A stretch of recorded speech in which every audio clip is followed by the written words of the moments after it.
Assalamualaikum warahmatullahi wabarakatuh. Alhamdulillahirrabbilalamin. Pada kesempatan kali ini saya bisa menyapa anak-anak semua untuk melanjutkan kegiatan MPLS sebagaimana yang sudah diberikan oleh Bapak Ibu Guru Wali kelas kalian. Bagaimana kabarnya anak-anak? Semoga semuanya sehat dan tetap semangat untuk belajar di rumah. Di sini saya akan menyampaikan beberapa hal terkait dengan persiapan PJJ atau pembelajaran jarak jauh, materi pelajaran PAI dan budi pekerti di SD kita, SD Negeri Pringapus 4. Sebelumnya, perkenalkan terutama bagi anak-anakku kelas 1 yang baru saja bergabung bersama kita di SD Pringapus 4, selamat datang. Mari kita sama-sama belajar.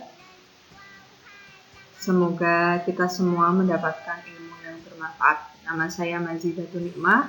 Kalian bisa memanggil saya dengan Ibu Mazid. Jabatan saya di sini sebagai guru mata pelajaran PAI dan budi pekerti dari kelas 1 sampai dengan kelas 6.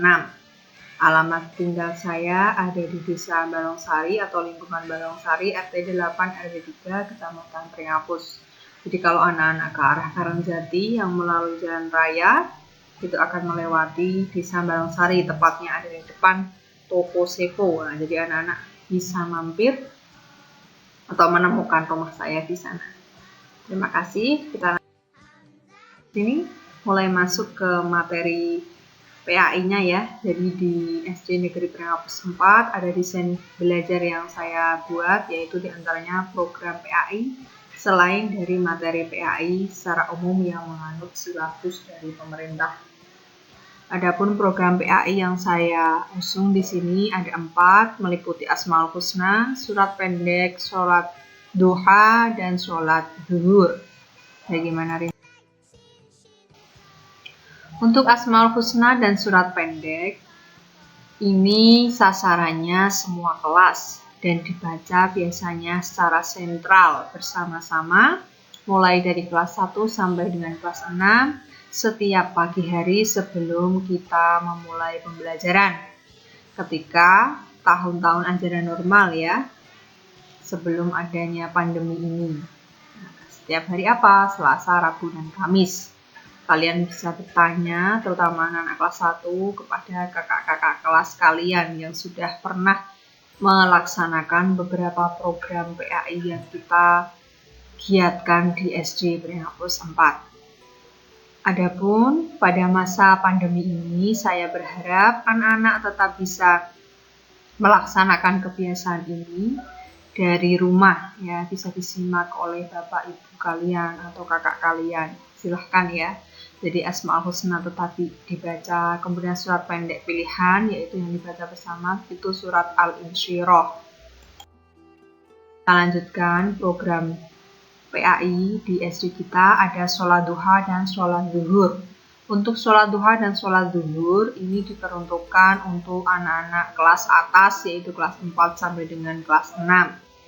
Kapan dilaksanakannya sesuai dengan jadwal PAI masing-masing kelas. Jadi misalnya untuk kelas 4 maka hari Senin, kelas 5 hari Selasa, dan kelas 6 hari Kamis. Sholat duha ketika situasi normal saat itu dilaksanakan ketika jam istirahat pertama. Adapun sholat zuhur ketika sudah masuk waktu zuhur, seperti itu. Sama halnya dengan tadi pembiasaan Asmaul Husna dan surat pendek, surat Al-Insyirah, sholat duha dan sholat zuhur ini saya harap tetap dilaksanakan di rumah dengan bimbingan orang tua kalian. Jadi selama di rumah kalian bisa mempelajari sendiri dulu bagaimana itu niatnya sholat duha, doanya sholat duha, dan seterusnya. Adapun sholat zuhur, karena ini merupakan salah satu sholat dari 5 waktu ya, saya harap kalian tanpa disuruh, tanpa ada program ini pun tetap melaksanakannya sebagaimana sholat-sholat yang lain. Seperti itu ya anak-anak. Desain pembelajaran yang kedua, selain program PAI, yang Ibu susun itu ada materi pembelajaran yang sesuai dengan susunan dari pemerintah, yaitu mengikuti silabus yang dikeluarkan oleh pemerintah. Untuk itu kita menggunakan buku pegangan utama, buku paket, buku PAI, kurikulum 2013. Saya harap anak-anak sudah mengambil buku sesuai dengan jadwal yang sudah diberikan oleh Bapak Ibu wali kelas kalian. Adapun nanti materi pembelajarannya akan disesuaikan dengan tema dari masing-masing kelas. Untuk setiap kelas di situ ada tema 1 sampai dengan terakhir. Setelah materi-materi itu disampaikan, maka saya akan memberikan penugasan.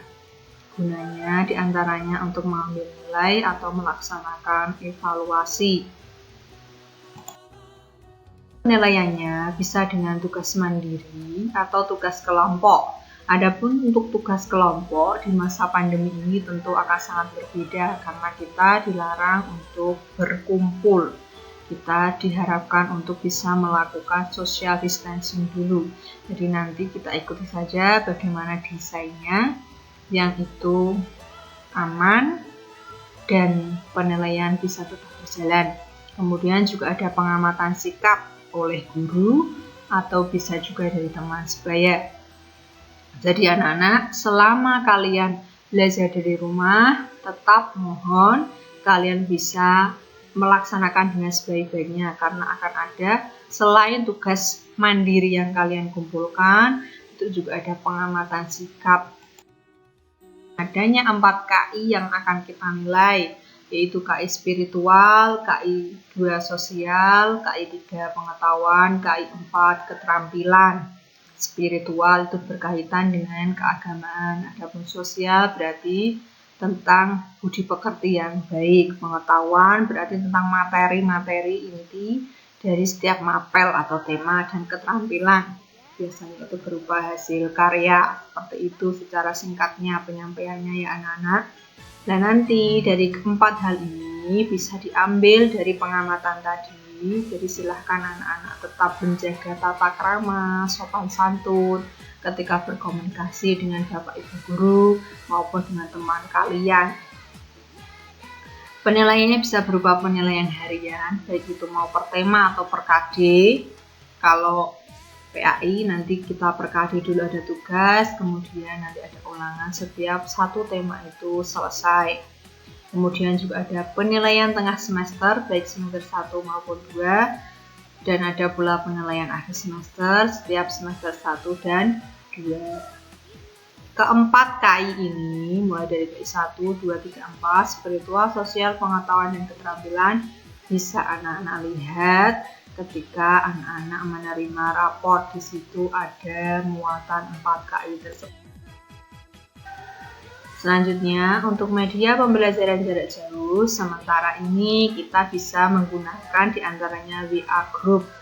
Ya, jadi mohon dimaksimalkan penggunaannya, jangan kebanyakan Gojek atau hanya mengirim cat-cat yang tidak penting. Mohon kalau sudah ada pemberitahuan dibaca dulu dengan sebaik-baiknya sehingga tidak menimbulkan miskomunikasi atau salah pemahaman ya.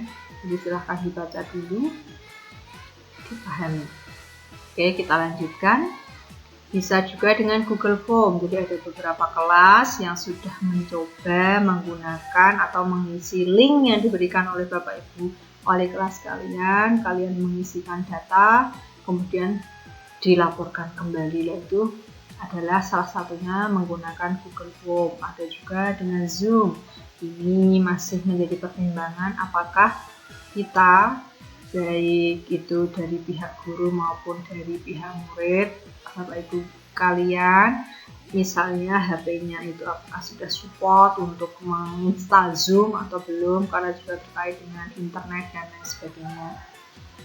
Bisa juga medianya dengan video interaktif, baik itu yang dibuat sendiri oleh Bapak Ibu atau video yang diambilkan dari sumber lain, bukan dari Bapak Ibu, tapi sesuai dengan tema yang Bapak Ibu sampaikan atau yang sesuai dengan pembelajaran kita.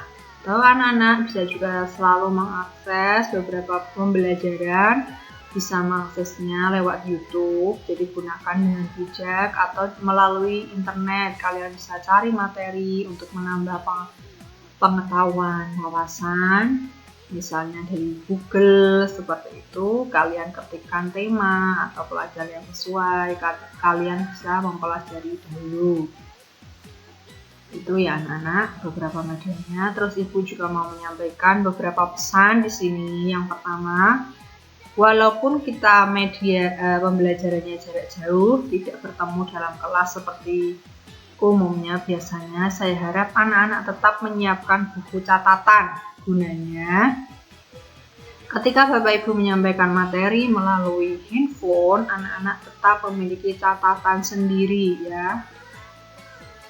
Jadi bisa dibaca lagi, tidak semuanya melulu lewat handphone. Nanti takutnya juga anak-anak tidak setiap hari bisa mengakses karena mungkin HP-nya masih sama orang tuanya, seperti itu. Atau nanti anak-anak terlalu lama menatap HP juga mungkin kurang baik untuk kesehatan mata. Jadi anak-anak saya harap tetap menyiapkan buku catatan sebagaimana kalau kita pembelajaran di masa normal, seperti itu ya. Jadi nanti bisa dicatat materinya dan dicatat tugasnya. Jangan hanya satu buku dicampur semuanya, seperti halnya biasanya ya. Kalau tema ya sesuaikan tema 1, 2, 3, 4. Kalau matematika ya buku matematika, bahasa Jawa, dan seterusnya, seperti itu. Kalau PAI ya PAI, BTQ ya BTQ, seperti itu ya.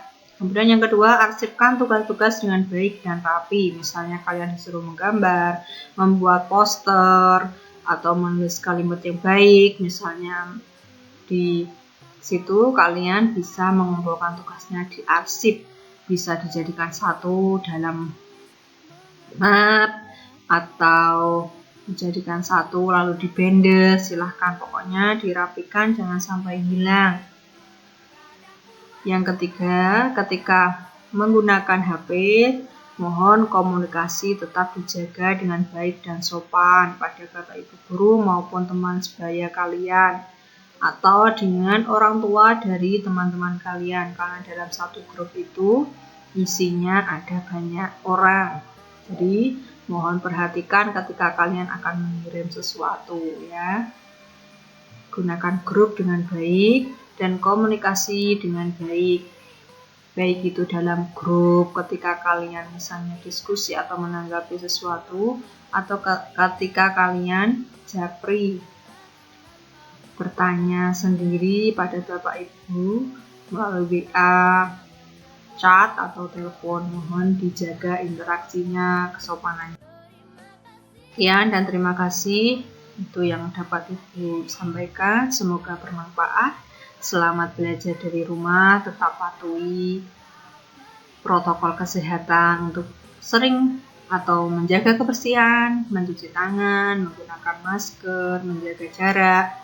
Ketika suhu tubuh sudah lebih dari 37-38 derajat, segera diperiksakan atau isolasi mandiri di rumah, seperti itu ya anak-anak, hingga bisa cepat sembuh dan tidak terjadi hal yang tidak kita inginkan. Wassalamualaikum warahmatullahi wabarakatuh.